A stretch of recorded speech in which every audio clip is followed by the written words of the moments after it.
Let me start by paying tribute to the 457 of our armed services who lost their lives in Afghanistan. I will never forget their courage, their bravery, and the sacrifice that they made for their country. There are many also who were injured, some with life-changing injuries. And so I consider President Trump's remarks to be insulting and frankly appalling. And I'm not surprised they've caused such hurt to the loved ones of those who were killed or injured, and in fact, across the country. As well as politicians expressing a view, a lot of the relatives, some bereaved, others whose sons in particular suffered dreadful injuries. One is Diane Durney, mother of a man called Ben Parkinson. Dreadful injuries. Picture this. You're Keir Starmer. You finally made it to number 10 after years of carefully managing Labour's notoriously fractious personalities, and just when you think you might actually get on with governing, your own cabinet starts playing Game of Thrones with real political careers. Except instead of dragons and ice zombies, we've got anonymous briefings, U-turn accusations, and what appears to be Darren Jones allegedly cosplaying as Littlefinger, whilst Wes Streeting tries to position himself as the people's champion. Welcome to Labour 2025, where the Civil War never really ended, it just got better catering and ministerial cars. Quick favour, if you're absolutely loving this political carnage, smash that subscribe button and hit the notification bell. Over 94% of viewers haven't subscribed yet. It's completely free, takes literally 2 seconds, and it means everything to us here at British Mirror. Cheers if you did. Right, back to the absolute chaos. So let's establish what's actually happened here, because this is proper Westminster knife-in-the-back territory. Darren Jones, who holds the rather impressive title of Chief Secretary to the Prime Minister, essentially one of Keir Starmer's most trusted allies, has been accused of orchestrating anonymous briefings against Wes Streeting, the Health Secretary. Now, if you're thinking that sounds like spectacularly self-destructive behaviour from a government barely 6 months old, you'd be absolutely correct. It's like watching someone build a house and then immediately start removing the foundation bricks because they fancy a bit of interior redesign. The accusations are deliciously specific. Sources, those wonderful unnamed individuals who make political journalism possible, claim that Darren Jones is playing a clever game with carefully calculated briefings designed to damage both Wes Streeting and potentially the Prime Minister himself, all in service of Jones's own leadership ambitions.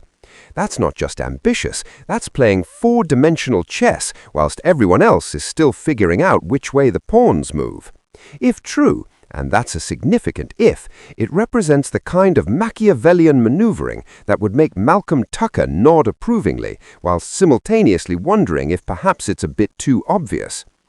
Now, here's where it gets properly spicy. The trigger for all this internal warfare appears to be Wes Streeting having the absolute audacity to point out that the government has made rather a lot of U-turns.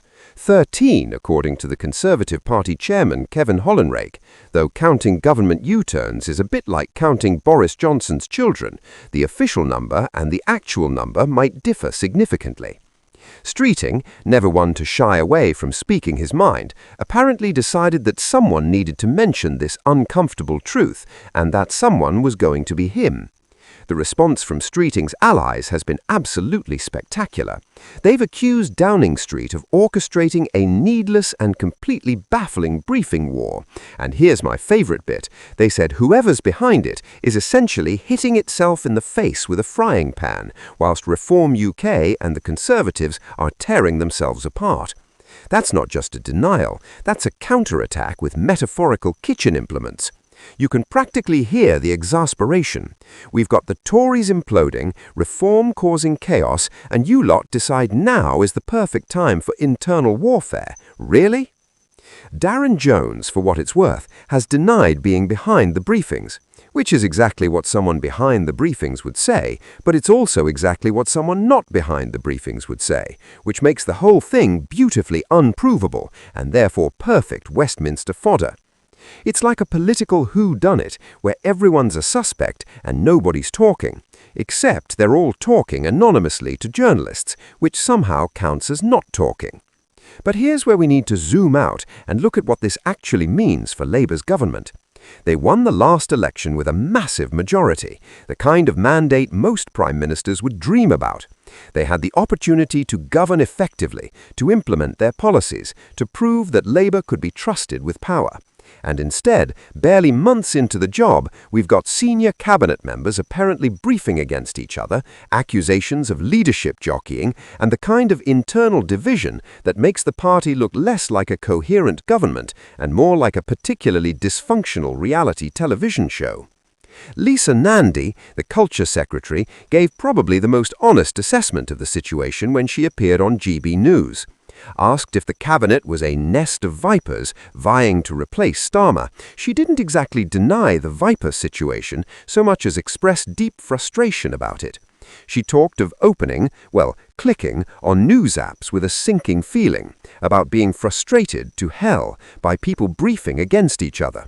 This is a cabinet minister publicly admitting that reading the news about her own government makes her feel like she's watching a slow-motion car crash. That's not exactly the confident messaging you want 6 months into a premiership. But here's what makes Nandy's comments fascinating. She insists the cabinet is actually working together really well, that they're close, that they've known each other for quite some time, which suggests one of two possibilities. Either the cabinet is genuinely functioning well, and all this briefing warfare is coming from a small number of troublemakers, or there's a massive disconnect between how cabinet ministers perceive their relationships and how they actually behave towards each other. Both options are concerning, just in different ways. What makes this situation particularly tricky for Starmer is that he's trying to perform a delicate balancing act. On one hand, he needs to reassure Leave voters, particularly in those red wall seats Labour recaptured, that he's not trying to reverse Brexit by stealth. On the other hand, the economic reality is that Brexit has created trade barriers and economic friction that many businesses find frustrating and costly. So Labour's position seems to be, we're definitely not rejoining the customs union, except we might want to have a gentle debate about it, but anyone who suggests we should is being foolish, unless they're making the point that it would be crazy not to consider it. Clear as mud, right? Kyle's comments about Turkey are particularly interesting. He noted that it took Turkey 20 years to join the customs union with the EU. That timeline is accurate, but it's also slightly misleading. Turkey's journey was complicated by numerous political factors, membership negotiations, and specific arrangements about their relationship with the EU.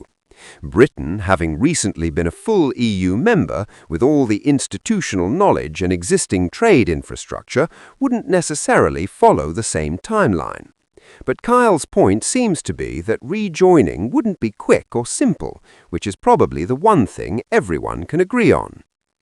What's fascinating about this whole debacle is how it reveals the internal tensions within Labour about Brexit. During the opposition years, Starmer has been able to maintain discipline on this issue because, frankly, nobody really cared what the opposition thought about Brexit. But now they're in government, with ministers attending international forums and making trade policy, those private disagreements are becoming public contradictions.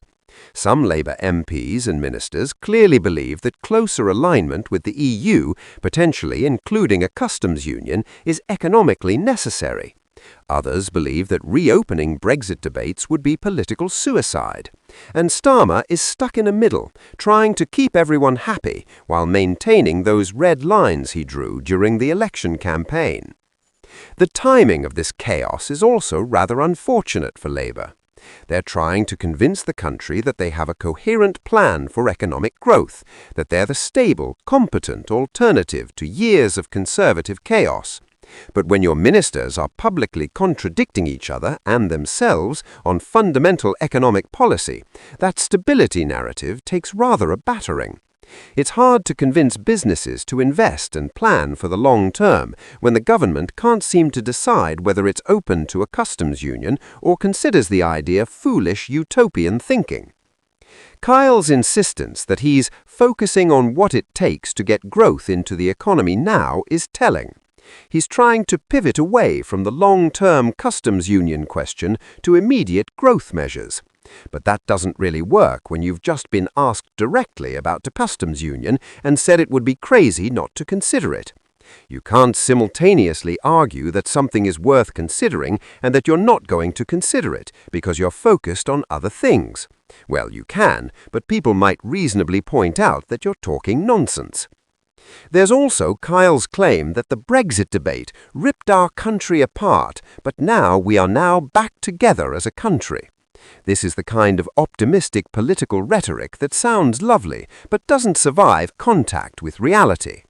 Brexit didn't just create a temporary disagreement that we've all since resolved with a nice cup of tea and a biscuit.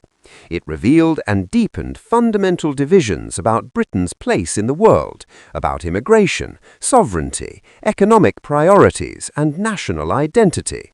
Those divisions haven't magically healed because Labour won an election. They're still there, lurking beneath the surface, ready to explode the moment someone mentions customs unions or chlorinated chicken or any of the other Brexit flashpoints. Kyle's attempt to dismiss questions about whether Starmer has lost control of his cabinet is also rather revealing. When a minister has to explicitly deny that the Prime Minister has lost control, that usually suggests the Prime Minister might be having some control issues. It's like when a football club releases a statement saying they have full confidence in their manager. Everyone knows that's code for "we're considering sacking him but haven't quite decided yet." What we're witnessing here is the fundamental problem with Labour's Brexit policy. They want to have a closer, more constructive relationship with the EU. They want to reduce trade barriers and make life easier for businesses.